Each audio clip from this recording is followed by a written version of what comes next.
Nothing new to Baker Mayfield indeed. Diana, what more can you tell us about this current quarterback competition down in Tampa? Yeah, Tampa's loving this field. Competition breeds success. We know the old phrase. And, sometimes when you hear coaches and even offensive coordinators share about how close the competition, sometimes the reality behind the scenes is, yeah, that's not true. They're just trying to keep it that way, to keep that competition high during camp as they're getting tired, as the heat continues to stay warm out there.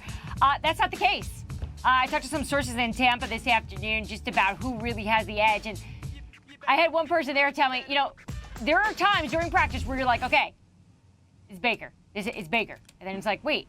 And Kyle goes out and does something. And then it's Baker. And it's really flipping that often and that much. And they enjoy this and like this because they just think they're bringing out the best in one another. Lewis, you saw the graphic, though, that we told you about how ESPN analytics not particularly in favor of the Bucs' fortunes this year. Why are expectations so low for this team? Man, primarily because of the position we're talking about right now. And when Diana says, they flip-flop from day to day, well, it's Baker. No, it's Kyle. Did you see that throw Baker made? Oh, that throw Kyle. The old adage is when you have two quarterbacks, you don't have any. Then that's probably what you're kind of like looking at here. And look, that's not to say that this football team won't be gritty, won't be competitive, won't be a team that's going to give people fits. But they're taking a huge drop-off in terms of the way that position impacts everyone else when you have a Tom Brady.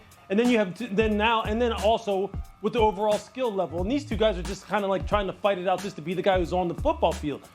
And then when you look at the division overall, and you look at the fact that the Saints upgrade with Derek Carr, the Carolina Panthers are going to be a much better football team with Bryce Young.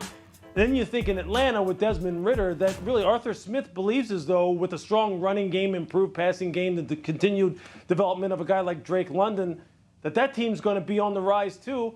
Then you can see why Tampa kind of falls by the wayside when you look at the big picture. But when you really focus in on quarterback, it's just a tremendous drop-off. There's just no other way around it. It's just a tremendous drop-off at the position, both on the field and then the impact that the person who is sitting in that seat has on everyone else around them. And we talked about both things when we talked about Tom going to Tampa Bay and just how much it was the perfect fit.